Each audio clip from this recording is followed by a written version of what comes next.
Bow. All right. We are here with Jason Hann. Amazing, amazing percussionist, drum set player, electronic artist, total god. Up here.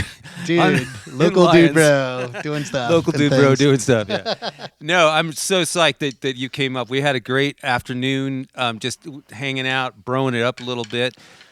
Jason's never been up here to my place in Lyons, and we've actually shared the stage together several times, playing. I play with Kyle Hollingsworth from String Cheese Incident.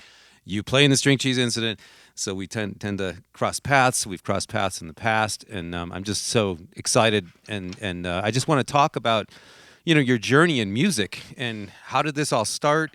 I know you're from Miami, and you started at like 12 years old or something, and your dad was a guitar player.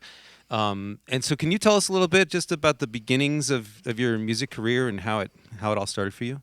Sure. First, it's great to be here, Brian. Your place is stellar, incredible. Thanks. Kudos.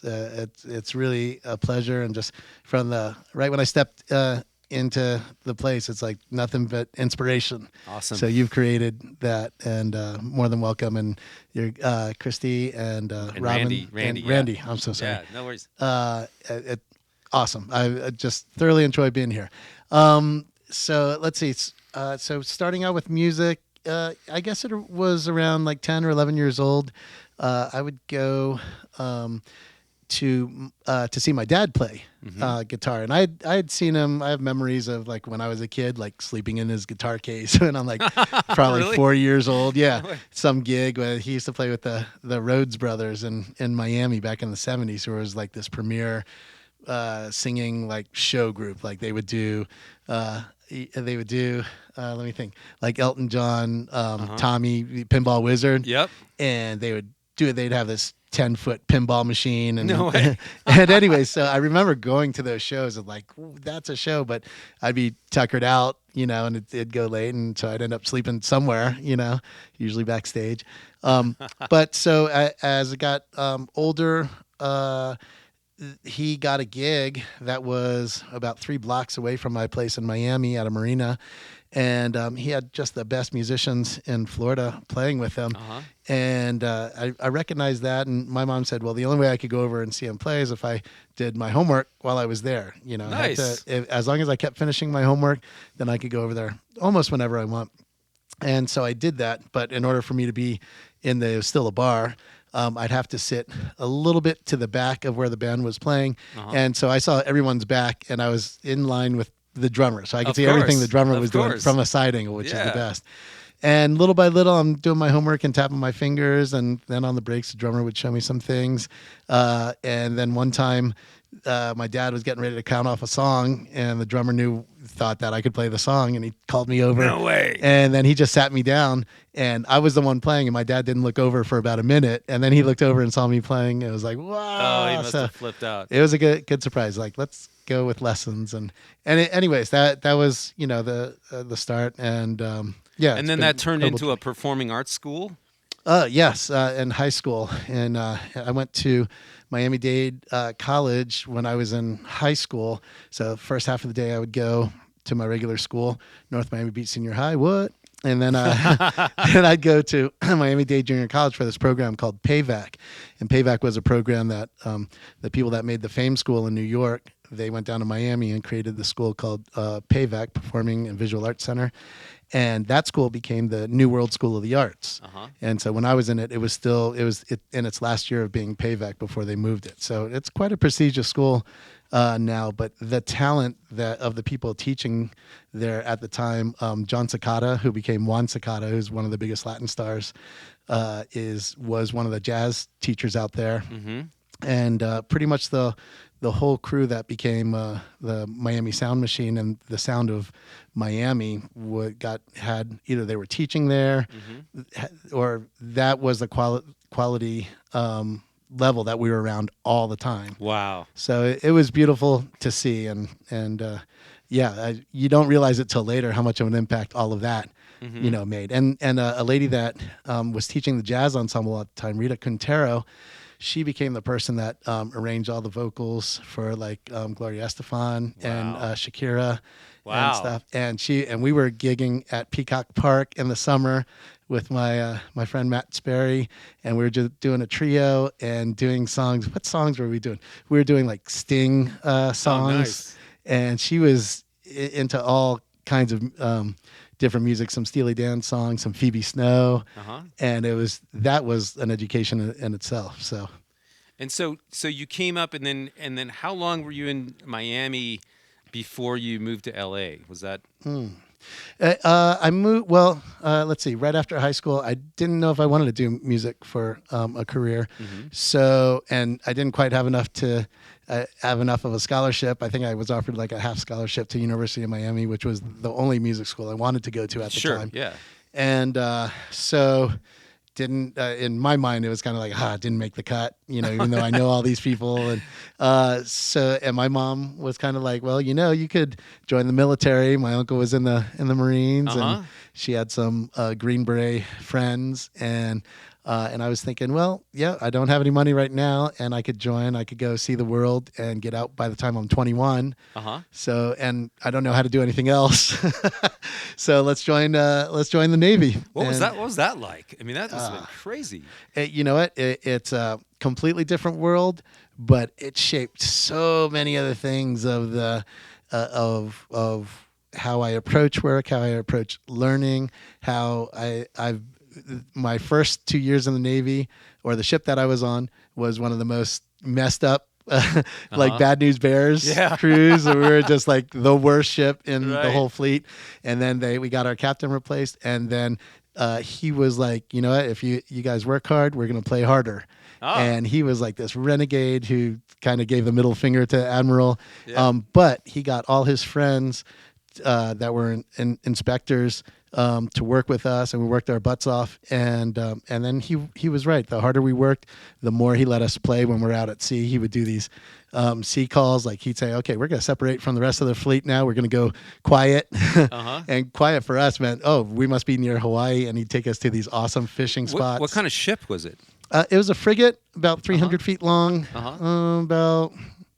How many people? Maybe 300 people on board. I don't know if that's exactly right, but it's like the one on the outer part of the fleet, and we go searching for submarines. Oh, okay. And so we're really small, so that meant we could pull into all the really small ports that the bigger ships couldn't stop at.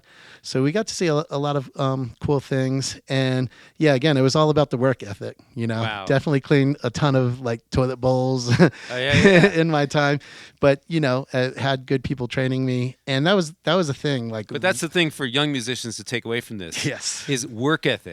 Absolutely. Because you've been busting your ass for years, and still do. Love it. Yeah, everything, and it's not, it's not thinking of it as a grind. Now it's converted into thinking about it as just always learning.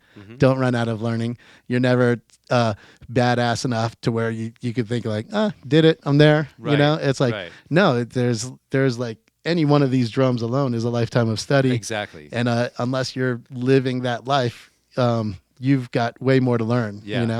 And then you get to the part of taking what you learn and turning it into creativity and turning it into becoming your own voice, using it as a tool to have your own voice. That's a whole nother level, and you never run out of those levels. No. Never. Yeah, so that's keep exciting. Learning the whole time. Absolutely. So you did that, and then when did your love for African music kind of take place? When was that? Well, I think growing up in Miami, and I'm half Colombian. My mom's from Bogota.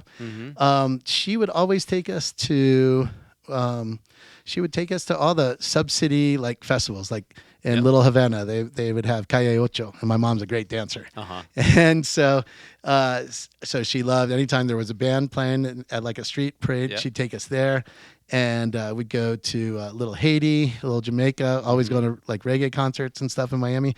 And so my dad would play a lot of reggae, and he had Trinidadian musicians work with him. Wow. His second wife was from Trinidad. So I was learning soca music and reggae music the same time I was learning rock and roll. Wow. Learning like, my friends were playing Quiet Riot and Dokken. My dad's playing Jimmy Buffett and the Police. But earlier in the day, he's playing... what's it called? now I can't remember his name. Well, Harry Belafonte, but soca yeah. music. David Rudder, giant soca star, and so I was hearing all that at the same time. When I got in the Navy, that put me in San Diego. And when I was off the ship, I'd go around downtown San Diego just to walk around. It wasn't safe back then. And one of these times I was walking around, I hear like this drumming. I'm like, what is that?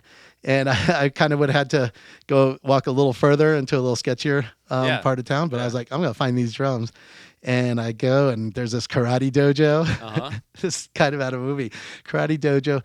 And these guys are playing, and there's a full-on like dance class going on in there.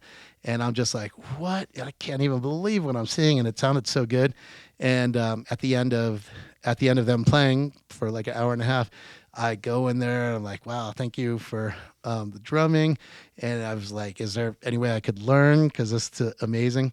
And they weren't teaching drums at the time. It was a dance class. And the lady said, and the teacher turned to me as I was walking out. I was, a little dejectedly. I was like, damn, I want to learn. And she's like, well, you could take the dance class and be around it all the time whenever we do it. And I was like, but I don't dance. And she said, that's why it's a dance class, because you learn, you know. And so I actually I was dancing for probably 5 months before I had my first like djembe lesson. Wow. Yeah. Okay. And that's a whole nother like little sub history. Side. But also it gave a whole nother insight into like when I started learning to play. This is djembe drumming from West Africa. When I started playing, it's a whole other kind of insight when you're playing and you're dancing, because the way you don't separate it. Like I'm playing music, but I'm dancing. My hands are dancing. Yeah. And then it's like when you're dancing, your feet are drumming. Right. And there's less separation of like, okay, you're doing music over here and dancing over here, and that was such a nice bridge to make. So every time I think about that all the time. If I'm playing drum set or whatever, I'm thinking about how does it feel to dance to it. Yeah. And then if I do dance, I definitely get into the rhythms of my head. Right on. Can you demonstrate a little bit of like some of the simple djembe stuff or whatever that you might have done from your studies in what you went to Mali and so forth? Oh, sure. Yeah, went to Mali and studied. Went to Ghana quite a few times, which is they don't traditionally play djembe from there. But when I went in the mid '90s, they started incorporating djembe into some of the definitely into their ballet or their theaters. And then there were local groups around mostly in the city that were incorporating djembe as a traditional drum into their rhythms like panlogo and stuff like that. And so you could, it was cool because the time that I went, I could see the evolution of a new drum coming into, to becoming part of the folklore. Nice. So let's see. Can you hear me if I talk like this? Yeah. Okay, right. Overhead's configured. So let's see. I don't know. Like a rhythm. Just anything that's. Yeah, a rhythm like that I like to play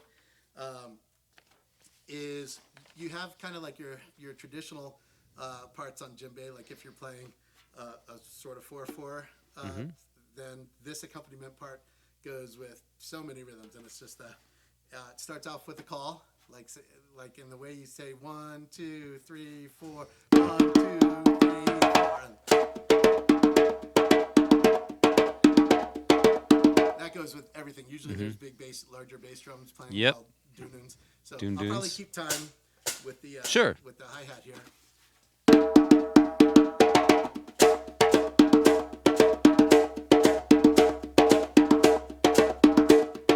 So when you're learning, you'll play that for hours and hours at different speeds too.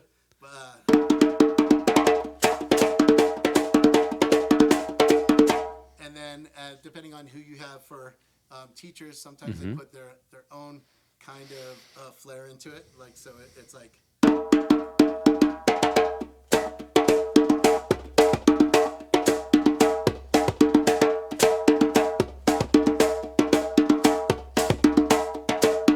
And a part that might go with that is.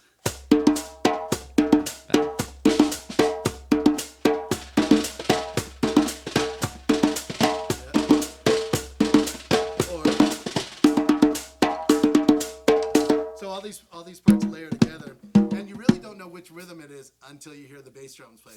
The bass drums that's like the melody of the rhythm, because a lot of those rhythms, a lot of the rhythms I played on djembe can go with a lot of different rhythms. Mm-hmm. And then they have them for 6/8 too, like you have a rhythm called kakilambe. And it's distinct with it. They play like 1, 2, 3, 4. Here's a call, like.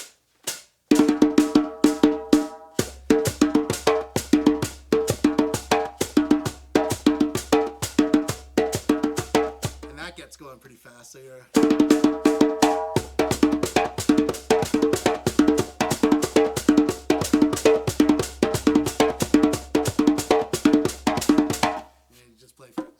Yeah.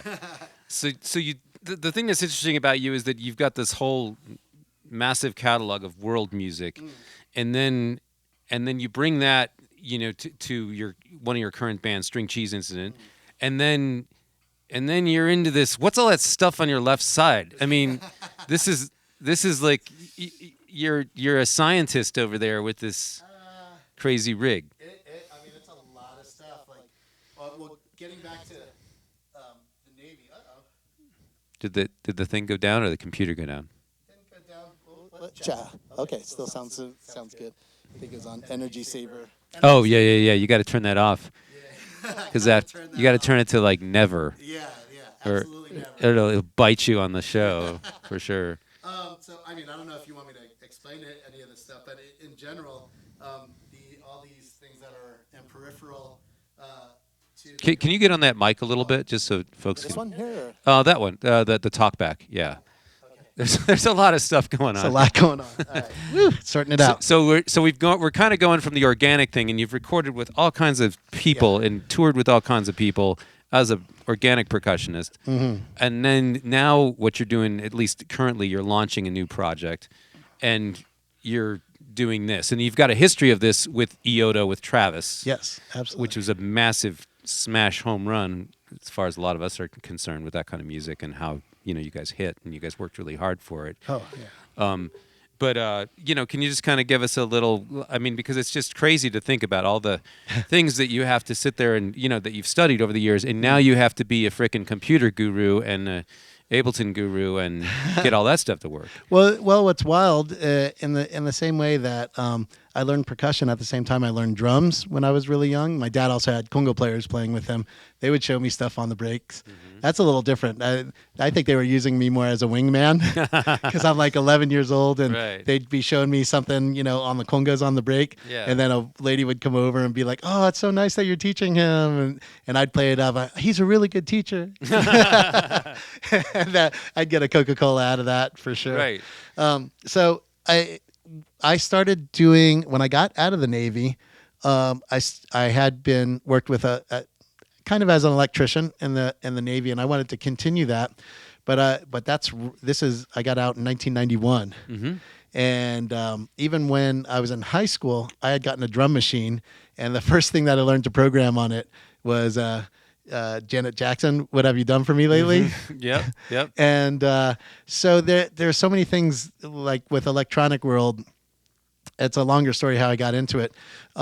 But when I got out of the Navy, I'm like, oh, wow, now I have the confidence to read like these manuals for like gyroscopes and these really complicated alarm systems. Uh-huh. And I want to continue that. And now they were teaching a subject at San Diego City College called electronic music. And it's like they didn't even have it at San Diego State College or UCSD. So I'm like, oh, wow, what is this all about? And I went in there, and it was just a Roland sequencer attached to a Mac. You couldn't even record audio into a Mac at the time. Mm-hmm. It could only handle being hooked up to a Roland sound module, and you had a MIDI keyboard. And it was like you were allowed to layer a bass part on top of a keyboard part on top of a drum part. Mm-hmm. And I was like, you can do all this, you know? And after I learned how to do that, it became, you know, something that grew at the same time with all the organic stuff, is just always staying up on it. And I bought a MIDI drum set, and I used to get these gigs. It was a steady recording gig where at the time all these Christian, all these churches mm-hmm. were they would get these sound modules and they would have their songs, a lot of Christian songs on it. Yep. But you can mute the bass part, you can mute the drum part, Oh, depending so- on what yeah, musicians so it's like they the have. play along kind of thing. Yeah. Exactly. So there's this Christian catalog. I think it's called Maranatha or something like that. It's like the biggest Christian catalog. And my friend was programming a ton of music for it. So Wow. he'd hire me for drum sessions, but it was only drum sessions to play MIDI parts. So it could go Wow. into general MIDI and they'd play that back. So it wasn't audio record. Anyways, that got me into that whole world, like as a business. It was one of my early gigging things. Wow. And I could do that from home. And I'm just like, wow, That's crazy. crazy stuff. Well, maybe we should play a little something. Cool. And this is so your Yeah. new project is League of Sound Disciples. League of Sound Disciples. Yeah. And- What is that? Yeah, what is that exactly? Can you explain it to us? I don't know. I don't think I can. Well, It's coming to a theater near you in Chicago next week, right? Or, yeah, or- we're gonna do a String Cheese after show in Chicago. Okay. Next weekend, and League of Sound Disciples. I mean, if you break the letters down, there's some reference in there. And I would, at least the term, I don't know if anybody else has the term, but I call it psychedelitronica. Psychedelitronica. Yeah, I love like it. some Mary Poppins psychedelitronica. I don't know, whatever. That's not yeah. funny, but that's in a word. So it definitely based off like bass music, Mm-hmm. but in the same way where EOTO, we would play a lot of genres of electronic music, house music, some techno, some drum and bass, definitely some like dubstep, bass music. Mm-hmm. And so with this thing, I'm doing more. There's some reggae in there, kind of like art. There's some house music, like progressive house music, and then there's some bass music, which is kind of right now that's got me really excited about writing original music for. So there's some producers like G Jones and Peekaboo and Rez that are really big influence, at least for my writing right now. Right on. And I get in these phases, and it's really fun. So let's go. That's great. Yeah. Well, thanks for coming up here, and we got to hang out a little bit, and we're gonna. Nothing's really rehearsed. We're just gonna kind of make our way through it and have some fun. La música. Okay, let's right. do this. Gonna go for some reggae vibes for a little bit.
and dismount.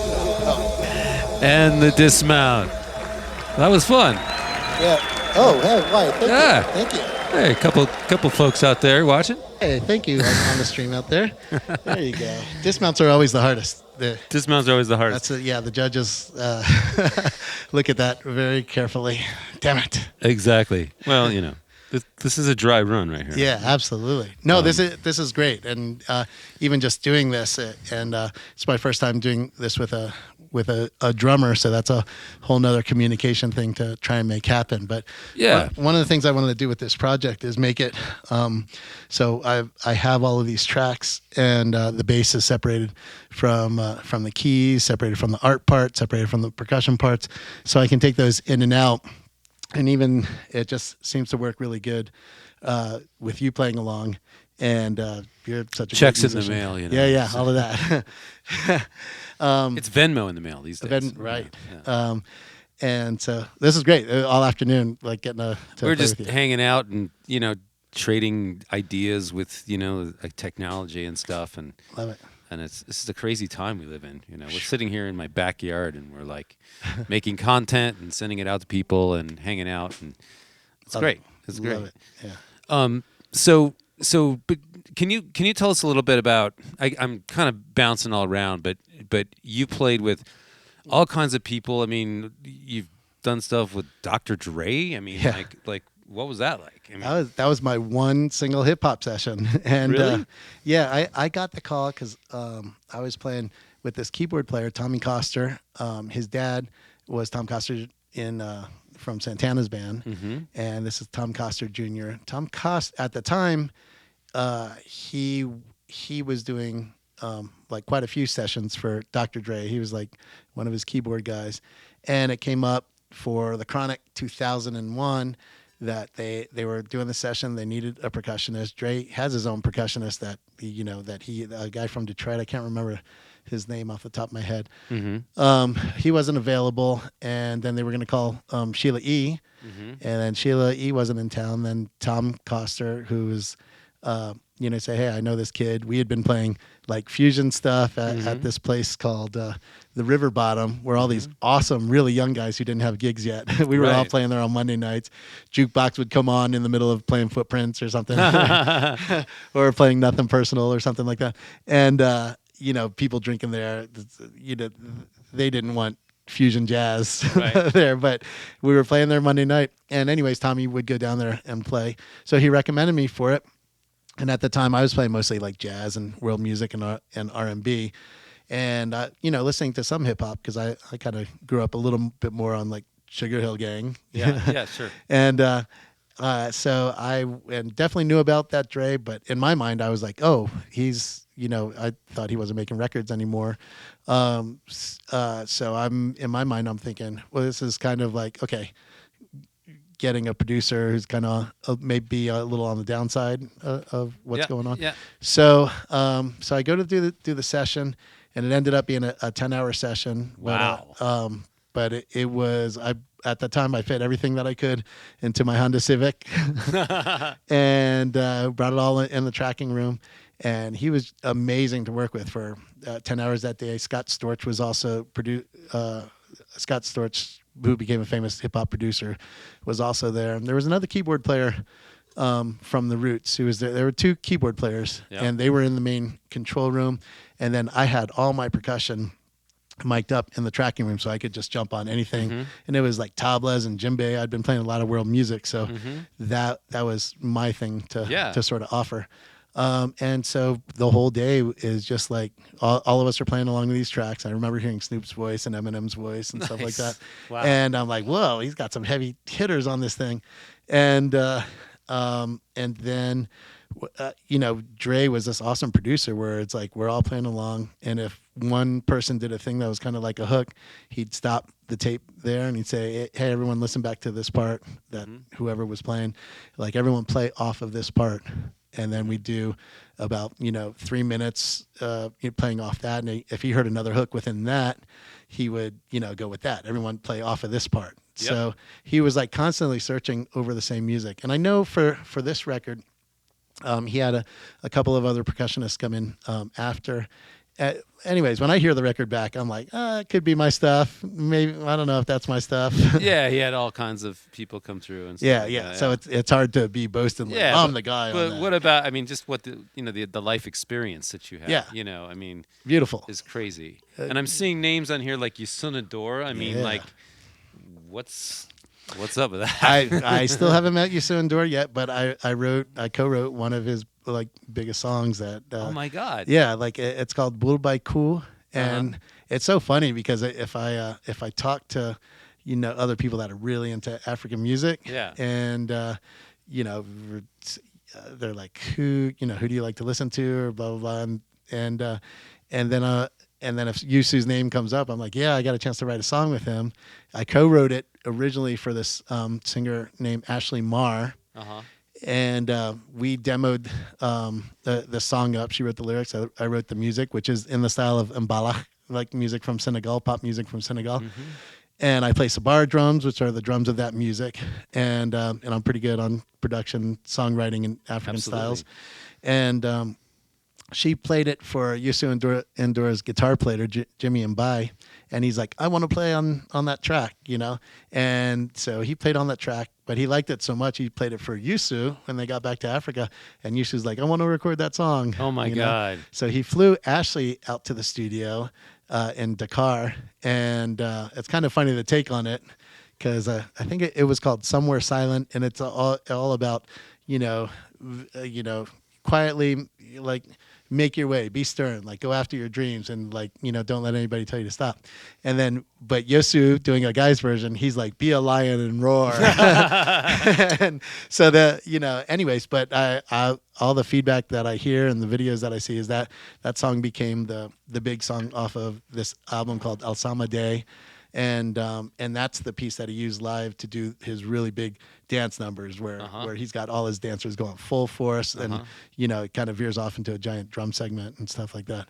So I still haven't met him, but I get my royalty checks on the song and stuff. That's incredible. Yeah. What a life experience. Yeah. While we're sitting here talking about whatever African music and organic drums and stuff, should we like maybe just jam a little bit on with no tracks and just kind of talk about, like, we're just going to screw off a little bit, right? Love it. Let's do that. Okay. Maybe I'll just kind of start something and kind of get you rolling on some stuff. Yeah, I'll roll on some stuff. You can spin around in circles. All right. There we go.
That that was the organic part Ooh, of the very evening. nice. These are very nice. That was a blast. Yeah, Thanks. super fun. Thanks. Super Yeah. fun. Yeah, I mean, so what we're just trying to demonstrate is that you can have conversations back and forth, and it doesn't have to be, it's like you were talking about when you went to Africa. It was like drums are front and center, Yeah, drums are Trey and Jerry. Yeah, exactly. And everyone listens to that, and it's a beautiful culture that surrounds it, and it's a trip when you hear drum pieces, and they're the most. It's the deepest part of celebration, and it's the deepest, and it's the foundation of everything. Versus there's definitely in the band role of drums or percussion, it's like you guys hang out towards the back. We'll get to you. You guys go over there. We're gonna write the song. We'll get to you. Yeah. And don't expect a royalty check. I mean, you guys just play the tambourine. It can be, and I'm lucky to be in a band like String Cheese where it's kind of like, oh no, we're gonna do some Latin stuff, and we're gonna do some African stuff, and all the stuff you got in my world. I get so many flavors, and I get my own little world journey every night, because either songs might be Middle Eastern flavored, or it might be, it has a chance to the Irish thing you guys do, the river dance thingy, or can we talk just a little bit about so then you and I crossed paths years ago, and you were playing with a group called Zoo People, right? Zoo People, yes. And I was playing with a girl named Sherry Jackson. We crossed paths at the Zephyr in Salt Lake. Yeah. Is that right? Yeah. And so it's like we've bounced around before, met each other many eons ago. And then, so when you started, how did you meet up the String Cheese guys? Did Travis draft you, or how did that kind of work when you started hanging out with those guys? Yeah, when I was doing Zoo People, this is the mid '90s, and we were signed to Atlantic Records, and it was kind of the reason I moved up to Los Angeles from San Diego. Okay. And the focus at that time was we wanted to play music festivals, which was kind of a little bit of a new thing. Sure. And again, this is like 1995. And we played on the Horde tour. Oh, when yeah. that first started. Yeah. It would be like Blues Traveler, Big Head Todd. Yeah. Primus. Yeah, I think Fish was on that too. Dave Matthews Band. I think that's where they got really big, Yeah.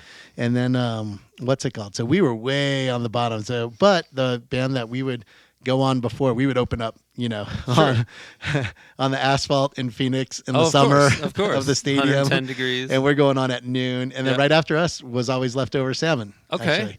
So, and that was back in the day. That was like Jeff Sipe playing drums and Ty playing bass, and Mark, killer banjo player. Yep. Oh, yes. Drew. Oh my God. So we saw those guys just like, and they were young and hungry too, and playing their ass off. And so it was motivation enough for everyone's hanging out there, and we got to be friends with them then. And then shortly after that, we played High Sierra. And one of the times we played High Sierra, String Cheese was definitely the buzz, the big deal. This is out in Bear Valley when they still had it there. And we did a Zoo People set. Again, that's kind of an afternoon set. Yep. And the generator to the stage kept going out. I think it went out like 15 times. And every time the generator would go out, drum solo. Of course. And so we'd do that for about 2 minutes, and then the power would go back on, and we'd launch back into the same song. Sure. And it was like, so it was a victory thing. But Travis caught that set. Hold on 1 second. Travis caught that set, and then afterwards he invited me to play some percussion with him and from Trillian Green, Jared Kaplan. And we played drums over by Bussy, and the guy that was originally the very first guy and String Cheese, Bruce Hayes. Yep. And he recorded it of us jamming, and he put it on his solo record back then. And then me and Travis kept in touch, like 2 phone calls a year. I sat in with String Cheese one time in '99, or 2 times in '99 with like Carl Denson sitting in. And then in 2004. I get a random call. I think Travis got my number off of, I used to play in a Santana tribute band. Okay. And the guy's like, hey, do you still work with him? I was like, well, we haven't worked in a while, but he's still on my website. And he gave Travis my number, and Travis called me up, said, hey, would you want to come sit in? We're going to play in LA. And I was like, oh my God, it was like the one weekend out of like 13 weekends that I was going to be home. Yeah. And I was like, yeah, what should I bring? And he said, you should bring everything, because there's a chance we could be looking to add someone, but they didn't want to add necessarily another guitar player. Right. Yeah. And he asked me if I knew anything about electronic music, because him and Kang were big Burning Man Yep. guys, and that was when the DJ who shall not be named was a really big deal. Yep. And what's it called? And and I had always done electronic music, this whole time that I was playing, I was still involved with electronic So all music. these worlds just kind of converge. Yeah. So at that time, it was a chance for me to do African things and all the Cuban stuff to, beef up that part, even though Trav was an octopus and had he's these an octopus. awesome He's beats playing. going. Yeah. So it was a way of filling that stuff out, and then also exploring the electronic thing, which at that time nobody in the band knew how to do, and bands like Sound Tribe were starting to come up and Sure. like, oh, this could be Yeah. some next wave. Yeah. Wow. There you go. That's crazy. Yeah. And then you've been with them since 2004. Wow. 19 years. Wow. Yeah, that's crazy. That's amazing. It's just amazing that a band like that has been able to stay together that long and to do all the stuff that you guys do. And you guys play to these massive festivals. I mean, I get to go see you at Halloween. I play with Kyle, so we play the little like Thursday night set, Right. And then you and Trav would sometimes play the the EOTO set, and which is amazing. It's just like the bass just goes. You're like, what is that? But I mean, it's so cool. And then you guys are just such a great family in Colorado. I mean, everyone is super cool. They're really great people, and you guys have a great crew. And we're just, we're lucky to know you guys and hang out and have a good time. And it's been really good. Oh yeah, super thankful and grateful to be able to play with these guys. And one of the things that convinced me, it sort of at that time, I was going out on the road here and there. I went out, I think, just prior to Travis calling. I was just out with Ricky Lee Jones for a while, and then I had, even during my first few years with String Cheese, I was with Isaac Hayes for about 9 years. And miraculously, my first 3 years in String Cheese never had an overlap. Never had a conflict with wow. Isaac. Yeah, and so, but I was more of a studio hound, doing like just kind of commercials and some movies. I think my friend John now is checking out the stream. Oh, nice! And brilliant writer from Zoo People as well, and just a brilliant orchestrator and everything. And so he was doing all these writing gigs, and I was lucky that to be working with him so much in the studio. But seeing the String Cheese fan base and how awesome the guys were, I was like, man, I'm down for trying to go on the road again and making that happen. That's awesome. Yeah, and that's what a thing. And you brought so much to them. I mean, it's it's such a, you and Travis have your thing, and you've exploded. Obviously the world side, this and that, and then all the electronica stuff. Yeah. And so it just kind of makes them such a great festival band. Everybody can, they get their taste of their bluegrass or their jam rock or their river dance or whatever. River trance. So, yeah. I mean, I think all you can want out of like being out of band and being creative is having your own voice, having your own thing that you do, and it takes a while to find the voice, but String Cheese has always been like where it's like a jambalaya. You just throw everything in the mix, see what comes out. We all have different interests and different things in the moment that are like really exciting for us musically, and somehow it gets worked in. Yeah, so someone can do some of that, and then everyone else is like, "Well, show us kind of what you mean by that." And then little by little, the song becomes yours, and the style sort of becomes yours, as far as like how you orchestrate it for how the people in the band play. Yeah, and that's challenging because you guys have a very big band. So you kind of have to like staying out of the way of each other. You know, there's a lot of instruments going on and stuff, so you guys have to pay a lot of attention back and forth. That's always talked about at every practice. Yeah, I'm sure. Yeah.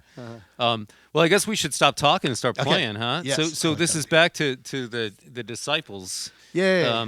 And so this is the new music you're working on, and you're going to be premiering this over the next year. Yeah. And you're going to be doing after shows. You're going to be doing all kinds of dates and stuff. And we're just kind of playing around with it right now. So let's see what we got. All right. This could be some mid-tempo kind of style in here. Let's see. Here we go.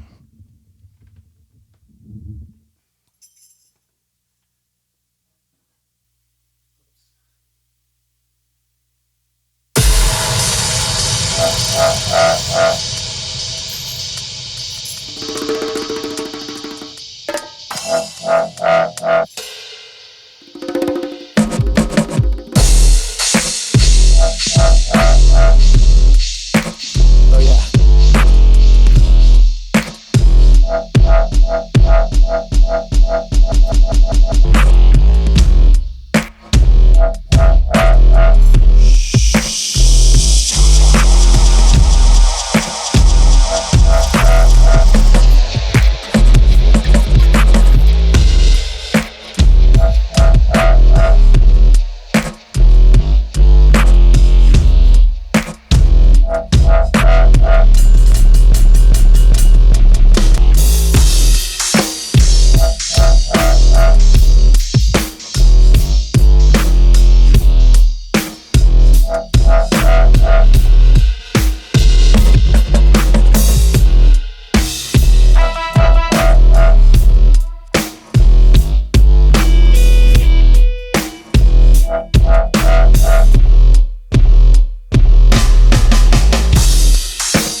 Tempo change. Yeah. Voila. Voila. Yeah, wow. Ja, ja, ja, ja, ja, ja, ja, ja, ja, ja, ja.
Here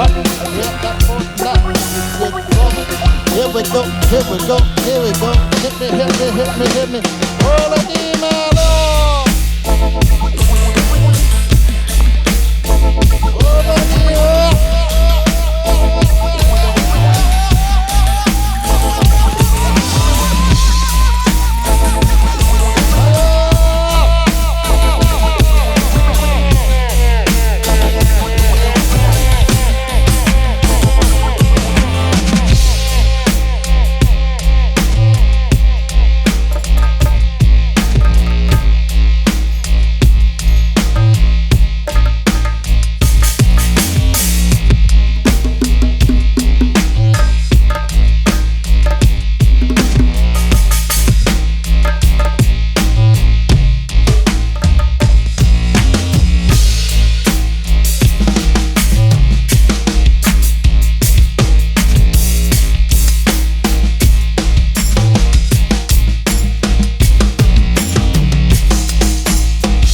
And that would be.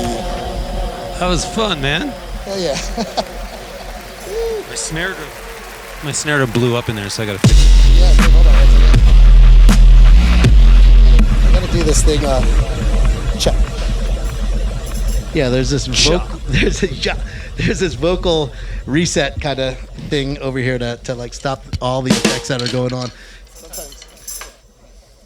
Let me pull up a chair here. Yeah, so why don't you pull up a chair and talk to us a little bit about that rig, because you've talked about some of the regular percussion stuff or all the world percussion, but you've got this rig, you've got Ableton going, you've got a controller on your right, you have a controller on your left, you have vocal stuff, you're adjusting delays, you're doing all kinds of stuff. So can you kind of give us a little tour of that? Yeah. Okay. This is what's going on. Let's see where we're at. And before you do that, I just want to plug. So we have a first going on tonight. I mean, a first is having Jason here doing this great electronic music, but then we also have a visual artist named Phasing Fade. He goes by Phasing Fade on Instagram. Incredible visual artist. His name's Baxter Long, and he is actually streaming in his part from Fort Collins right now. I love it. And so he's watching us.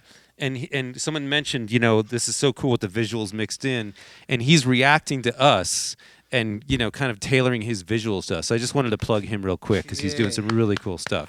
Artist.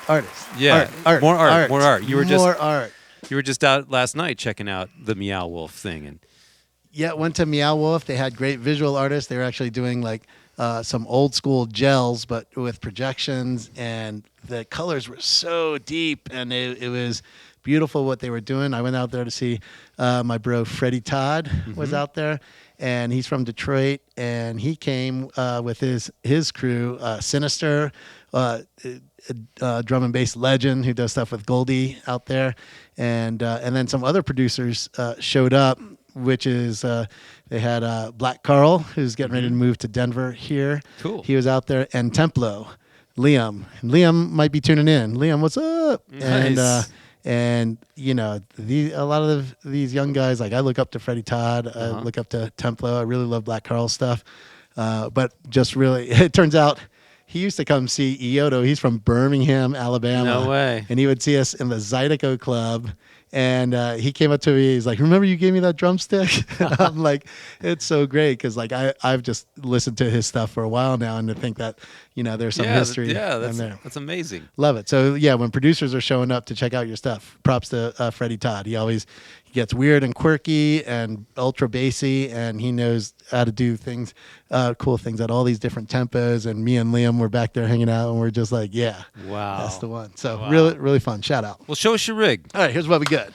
Show me your rig. I'm gonna start on this side here. DJ Tech Tools MIDI fighter, but there's 64 buttons on here. And what I use it for is to set up different like effects that I can just reach over there. Some of them have delays on them. So right now, this pad here is what I control. What set of samples are coming up here? So right now I have glitch drum. So it's all glitch drum sounds. If I play these individually,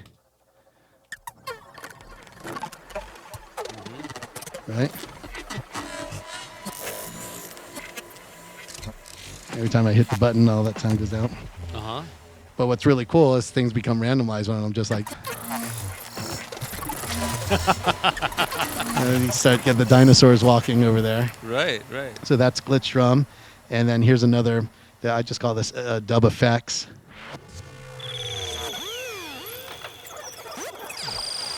Right? You get the idea? Yeah. And then this one is just like knives. Oh, yeah. But when you start mashing them together is where they take on.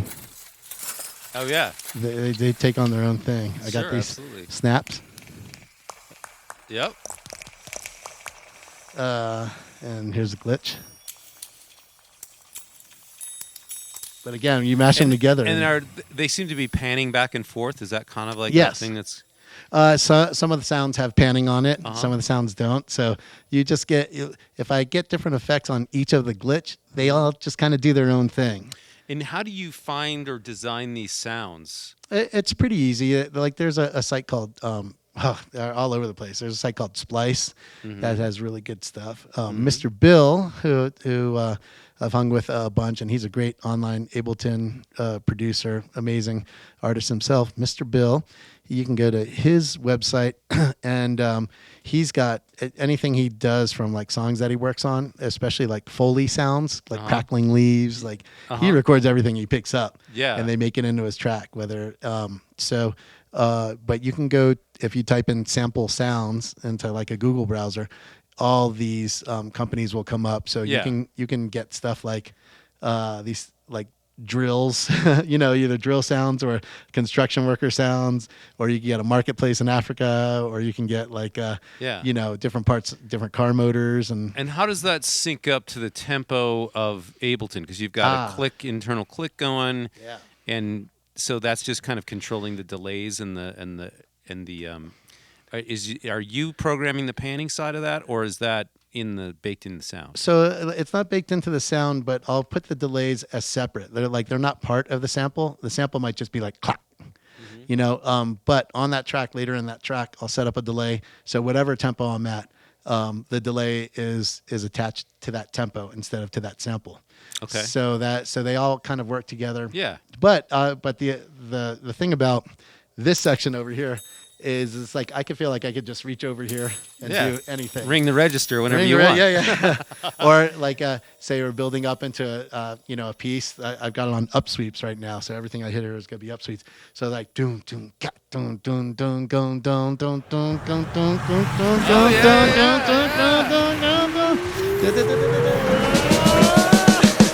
It's like that. I don't know if you saw the old Key and Peele, or maybe it's a Saturday Night Live thing like that. Yeah, when's he going to drop the bass? Yeah. He just, what? What? Oh, my God. Then heads explode. Okay. Right. So that's the heads explode patch. Anyways, so I've got about, probably 1, 2, 3, 4, 5, 6, 7, 8, 9 different sort of sample kits on there. And that's my go-to. I could just reach over there and do something, and it feels like part of the music and helps take the monotony out of these loops that are going on. Yeah, you're feeding the candy to everybody. Exactly. Yeah. So if I go on here, this iPad is the main workhorse. Yeah, and so you've got 2 iPads there. I can't see it, but I mean I saw it earlier. Oh, right. So you've got one that's, I mean, yeah, just go ahead and explain those for us. Okay, this one is the main workhorse. I use it for string cheese too. It's got all these tabs on it, and this is my main mixing page. So I'll play something. This allows me to turn instruments on and off because they're all the instruments are individual over here, and allows me to put effects on it. So I'm going to play something. Let's see where it's at right now. It's at nowhere right now. Let's see. How about when I press this, and then I'll tell you about this. All right. So we're here.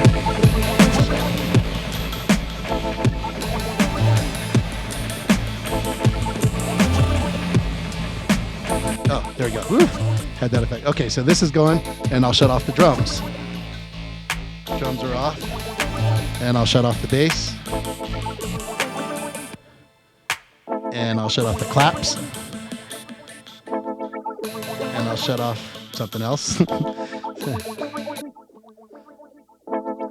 Now this is the only one on, and that's keys, and let's just say I put an effect on it, like this one.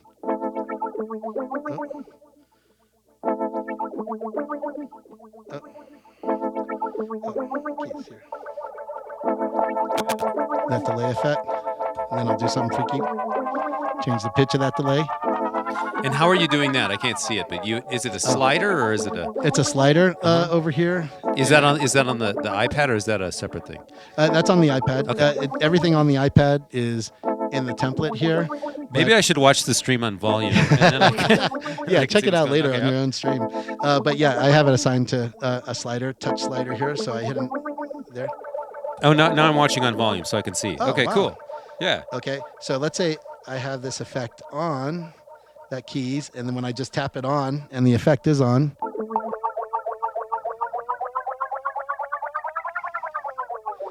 and then bring that back in, bring the drums in, bring the bass in, claps in, effect, he's done with the effect. Nice. Other part comes in. Okay, so that this guy's the workhorse, and what I also do with the workhorse is over here on this side, I can explain a little bit about this. Say I want to play a live synthesizer over here. I go to this tab over here, and I hit this lead, which means lead keys, and I've got that's sound wave sound. But if I want to change that up, again, this is the workhorse. Then I change it up to Viral Jupiter.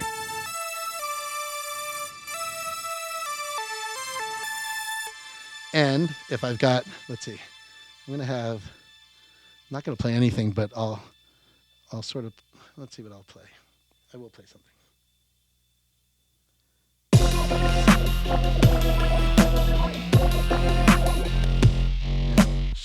I'll leave the drums going. And so now I want to go play a synth. If I want to play an ARP on that.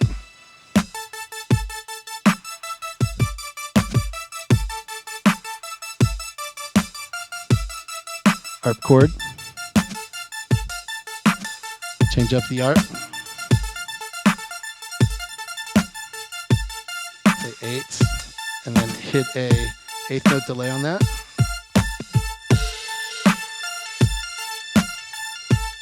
So, anyways, all right, getting deep in the woods. Yeah, so the bottom one is the control of your delays and just all the parameters. Exactly. And then you're playing with your left hand, and you're playing the ARP kind of triggers and stuff. Yeah. And then you're adjusting all that stuff. And did you do that? What did you do? Because I saw EOTO a few times, right. Obviously, and I know that you had a rig to your side, and you were playing drum set, and you've got vocals, and Travis is freaking out doing his thing, playing keys and bass and so forth. But did you have like a rig like this where were you mostly controlling like your vocal effects or? For EOTO, I would make my own loops, my own rhythm pattern loops, or my own vocal loops. And so, since we're making everything up and doing everything from scratch, I'm playing drums, and then I'm like, oh, I want a clap to happen every time on 2 and 4. So I'm playing one-handed drums, boom, cat, And boom, you're hitting boom, the clap. cat, boom, boom, and then I reach over to like I think I had a little MIDI fighter here, and I had it up on clap, boom, cat, boom, hit loop, boom, cat, get it Wow. in there, and then that's in there. And I would usually build 2 or 3 parts like Yep. that. So it's just so I could play around with the drums, Yep. give it some variety, and then I could also do remixing on the whole mix. Like these times when I'm like, you hear a beat repeat like boom, boom, boom, boom. But if this is going, okay, and then I hit this, boom, boom, boom, boom, boom, boom, boom, boom. Right, so if it's like boom, boom, boom, boom, boom, boom. Oh yeah. So that's and I would do that live in EOTO, and then all kinds of things with my voice. Yeah, that was I would see you reaching over there doing stuff, and then you were doing all the vocal stuff, and that was going around doing crazy. Yeah, so an example of that here, I'm like, and vocal, hello, hello, hello, and then I'd come over here and hit this thing, and I'd go, here we go, what, then hit 16th notes with that, triplets,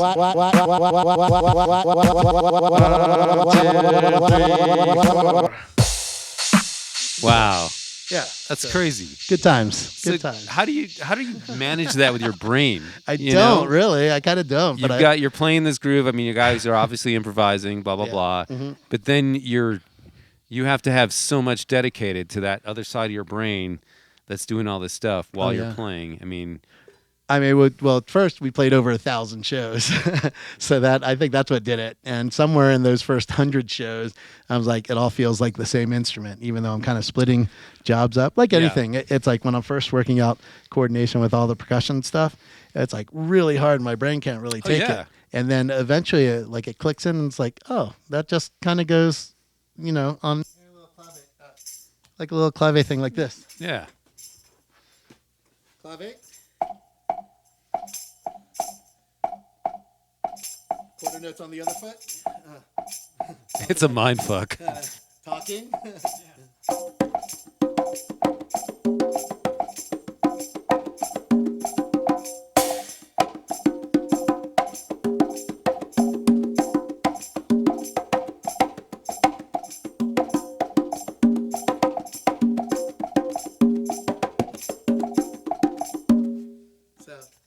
Yeah, it's amazing. It's I've messed around with it a little bit, and just like the idea of, I think for me it was like, your body can do it if you can you have to have your brain give your body permission to do it.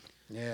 And you just have to sit there and kind of do the whole thing over and over and over again, and then you have to let go of all the judgment that's happening on a daily basis that's around you, and then all of a sudden, and maybe it doesn't happen the first day or the second day, the third day, or the first week or second week, and then all of a sudden it just kind of starts to click a little bit, and then you start to get some confidence. And it's always like practicing the hard parts. It's like, oh man, I can never do a certain kind of phrase, even though I can do all the other phrases at faster tempos.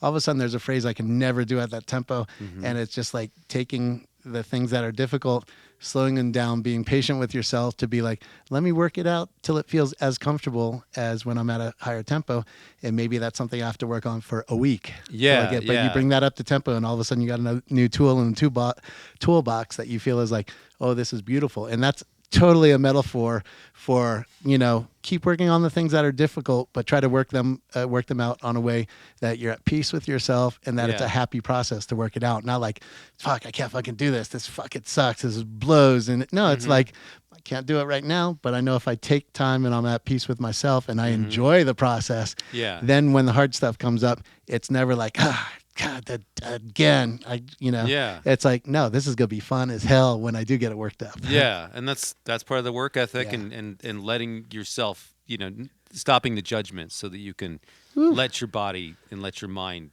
just let it do what it can do. Yeah. I wish I could do that all the time, but that's another practice. Exactly. Practice that. Exactly. It's like, and I see the thing in here. You've got a mind full of like video stuff, directing stuff, streaming stuff. No, that's all brain stuff that you have to coordinate and dedicate. It's just different than. Yeah, it's a different thing. Different ball of wax. So maybe we should play a little bit more. Let's go. All right, let's do some like house music. Yeah, let's do it. All right. Shit's gonna be get fun. bumping. Come on. We got Phasing Fade out there who's going to deliver some really cool stuff. Phasing Fade. Oh, let me get off this mic. Did he do the fireplace yet? Because it was awesome. I mean, I haven't been able to look at it, but I mean, all of his stuff is incredible. So we're just going to set up a vibe. He's going to set up a vibe, and oh, okay. Well, he can do whatever he wants. Hell yeah. Sure. Okay, let's see. I just got to find. Oh, yeah. We're in tempo land. Here we go. Sort of set up some sounds here. Let's go with this. Oh, yeah. Oh, yeah. Tops. This is Ruckus. Ruckus. How's a ruckus over here? Ruckus. Ruckus. Ruckus. Ruckus. Ruckus. Ruckus. Ruckus. Ruckus.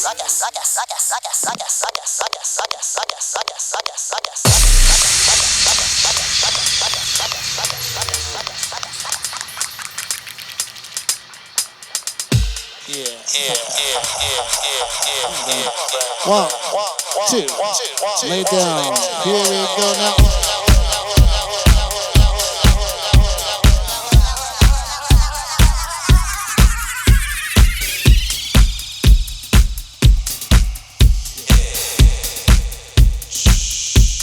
Bring in the bass now. Come on, come on.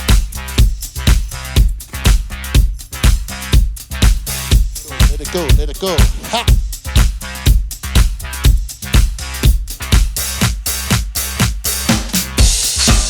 Come on, come on.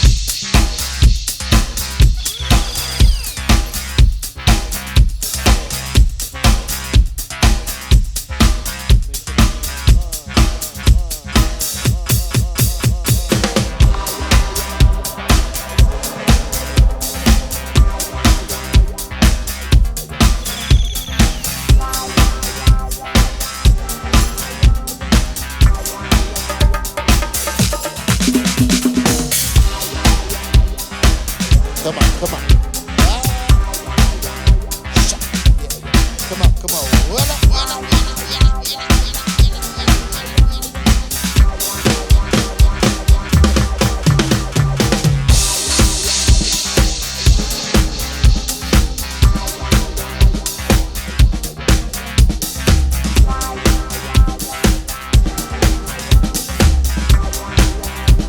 Basic drum.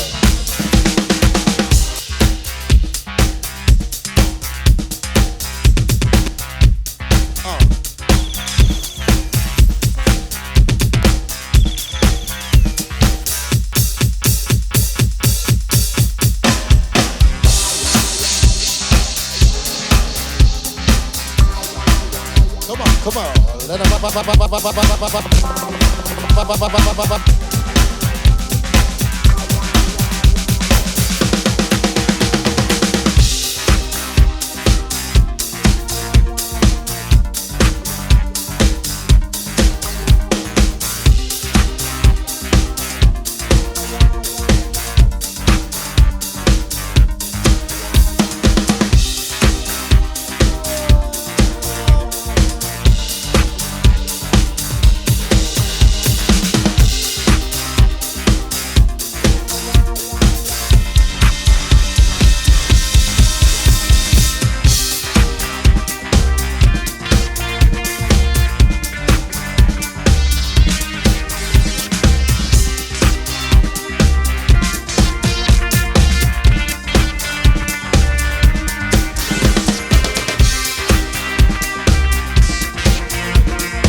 go.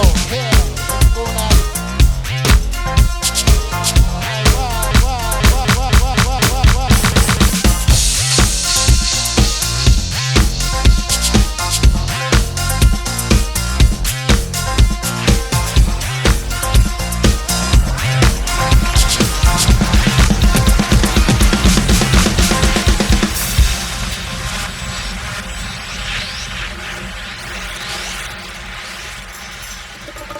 I should have broken it. Yeah, I should have brought it into a drum solo there. But anyways, anywho. That was great. But yeah. Thank you. Thank you. Thank you too for. It's like when the two people that are streaming it are clapping. It's like it sounds like a lot of people. Yeah, we're clapping for ourselves out here. You know, it's backyard TV. You know, what are you gonna do? We gotta import those folks. Yeah. So then how do you decide? So you're playing DJ as well. Yeah. And how do you decide when the club is bumping and when you're gonna raise? You know, we're obviously doing some really abbreviated versions of some of these things. Yeah. And so how do you decide, like when you're gonna drop the bass or when you're gonna do this, or like how does that come when you're watching the crowd? That's the fun part. What am I? Oh yeah, wrong. What? Oh. Okay. Here, now Everyone we're back. relax. Yeah. Everyone deep breaths. Ha. Yes. Okay. And we're one. We're centered. And we're one. And we're all. And there we go. Okay. Man, that's the fun part about doing this thing is it's like you just try to feel the crowd. Sometimes you try to stay ahead of them to take them somewhere. Sometimes it's like, okay, we've been hammering them over the head. Let me try to pull it back. So it's definitely an empathic vibe. But first, I have to feel good. If I'm feeling good, then just hopefully the direction that I'm on, you got to get over sort of the technical thing so that all of this becomes another instrument. Right. Because when you're playing drums, it makes it different when you're like, oh, I'm going to bring the dynamics down. Yeah. Because I know this is going to be best for the song. Right. And you can feel the audience follow you. Like, yeah, that was the right thing for the thing. Mm-hmm. Now we're going to bring it back. And it's going to get euphoric. And so it's all the same musical tools. Yeah. So it's the same musical tools, and then you have your technology that you're either limited by, or that becomes another way of expressing yourself. So this is customized in a way where I have access to all the tracks. So at first it's a mind F, Yeah. And so this is the only second time I've done it ever. And then, we're getting. This is our warm up or your warm up Oh, yeah. for next week in Chicago. Yeah, exactly. The thing that I wanted to do, actually in Chicago, I'm going to have a guitar player, Joe Marcinek. Great guitar player. I worked with him so much over the years, but especially during the pandemic. Yep. He was like a source for awesome music playing when no one else was playing. Yep. Or no one else could play. And so he's going to be playing with me that night there. So like you're playing with me now. First time I did it was in St. Croix back in November. Wow. I had Steve Mullets from Particle and Phil and Friends. We was just going to jump in on one song, and he ended up playing like the whole set with me. I had no idea what I was doing. I was like, I don't even know what's going on. And he's like, I got you, bro. Yeah. And then Nate, the new keyboardist for Mo, was also down in St. Croix. And he plays flute, and I'm like, please come sit in on flute. He's like, fuck yeah. And he ended up playing the rest of the set.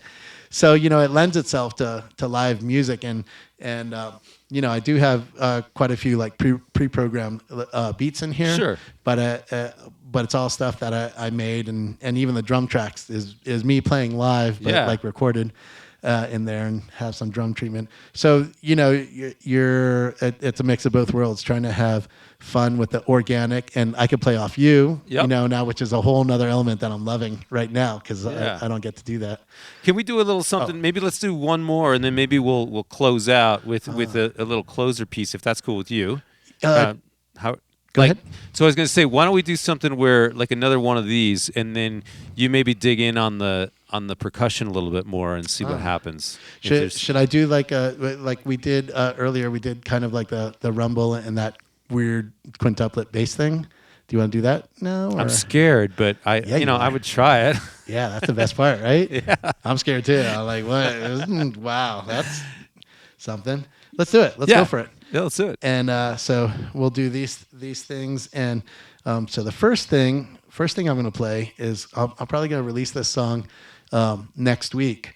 And in the form that it's in now, because we're doing this so last minute, it's basically the song being played, but definitely have access to all my live things on top of it to add to it, and having you play, nice live element. And then we'll do Rumble, which is like a electronic drum piece that I do with string cheese a lot. And I'll probably go back and retool it to become a different piece than what it is now, because it's sort of made for the other guys in the band playing and condensed to like 2 minutes. Yeah, it's kind of like a tweener piece, like in between getting from one thing to the next. Or it's more of a tag on the end of Joyful Sound. It's only 2 minutes long, and it's like it lets you just, in the spirit of a joyful sound. Yeah, it's like now we're gonna go someplace else. Just some, bass voyage, but with a lot of drums leading the way. Sure. All right, let's see. If what you we guys got. are just tuning in, I see my friend Sue Reif. Hi, Sue. This is Jason Hann. He's a incredible percussionist, drummer, composer, and electronic producer. And he plays with a band called the String Cheese Incident. He plays with EOTO. He's toured with all kinds of people, recorded with all kinds of people, and we're just lucky to have him here. And we're screwing off and having a great time. This is awesome. That was such a good time. And can we just quickly plug the next couple things you guys have next week? Where you guys go to Alabama or something? Or we are String Cheese. We start our tour this weekend. String Cheese Incident. We're at Backwoods Festival this Saturday. And where is that? That's in the Ozarks. Ozarks. Okay. Great. Arkansas in the Ozarks, and we do our regular set, but in the afternoon we play a taco set there. What's a taco set? You want to know what a taco set is, Brad? I don't know what a taco set is. We ate tacos tonight, so we're gonna maybe like that. Taco truck. Maybe we don't exactly know how that setup's gonna go. Maybe we'll play some acoustic music while people are handing out tacos, and that's gonna be in the afternoon. And then we fly to Milwaukee, and our tour starts in Milwaukee next Wednesday. We play Milwaukee, and then we're also in Chicago next weekend. At the Riviera, right? At the Riviera. Nights. That's a great place, huh? Yep, and that'll be next weekend.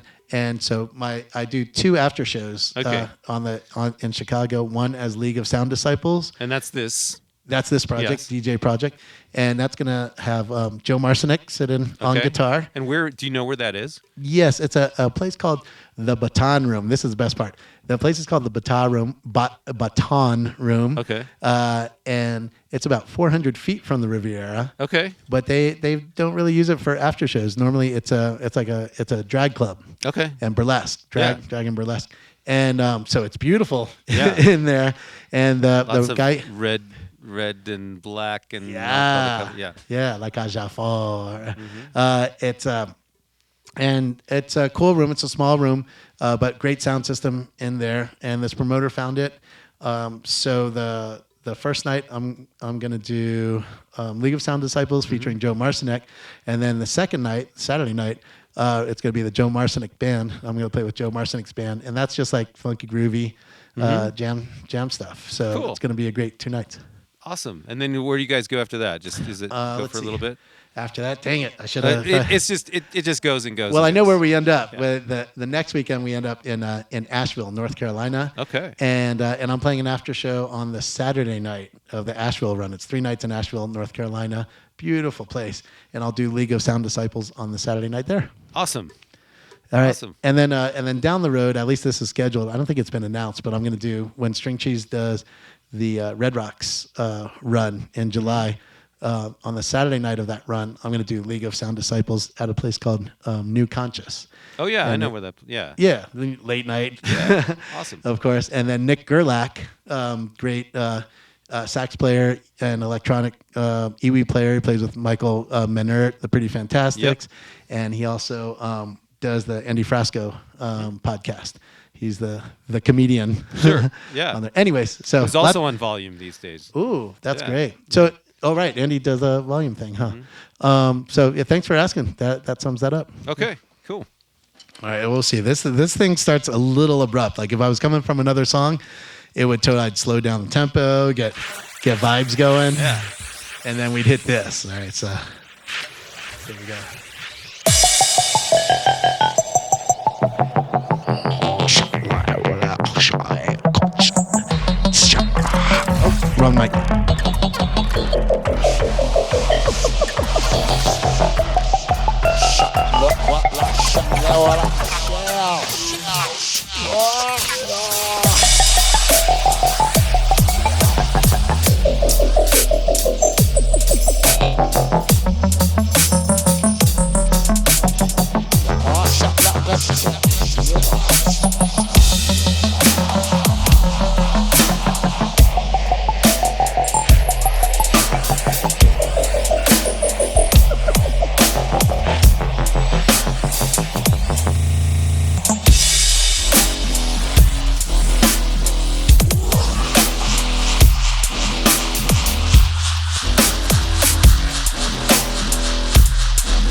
Let's do that ending one more time. Here you go. 1, 2. 1, 2, 3.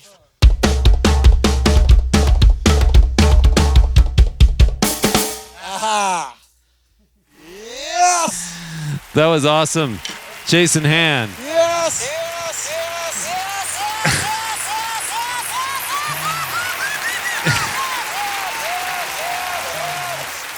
Yes! Man, that was awesome. I really want to thank you for coming up and sharing your talent with us. And you know, it was just a total blast. We've been able to play a few times over the years and, you know, play on some Kyle gigs and run into each other and stuff. And this has just been such a blast to have you up here and see my world and to participate and to bring your craft and your story. Really awesome. The Wreckingroom. Yeah. Doing this. What an awesome thing that you Yeah. created. And hopefully we could do it again. Maybe bring some more. Yeah, guests down. maybe we'll bring some other folks, and you know, we'll get this thing going, and yeah, have a couple of us in here or whatever, and bring some more people. I mean, it's really cool, and you're such a great talent, and it's really fun to, you know, I got a little lesson this afternoon, and you know, I was like doing some of this stuff, and it's just really fun. And I want to thank Volume.com for sponsoring this room. Claps. They've really. Hold on, I got that. Hold on. There you go. All right. They've really been really cool and allowing me to bring in people and tell their story a little bit. Sorry, I'm just creating an audience here. Yeah. It sounds Thank more, you. It sounds more like a Geiger counter. It's probably like that in there with all that probably- electronic and stuff. Yeah. Just radiating. Thank you so much. You're a total inspiration. What an amazing thing, Thanks, place man. that you have here. Incredible, Brian. Thanks a for lot. inspiring Yeah. me today. And thanks everybody for tuning in to Jason Hann, and check him out on String Cheese Tour. Check him out with the Disciples. Check him out with all the different stuff. Pew, pew. And we'll see you next time. Next time. Right on, Thanks, man. Brian. Thank Thanks. you. Pew.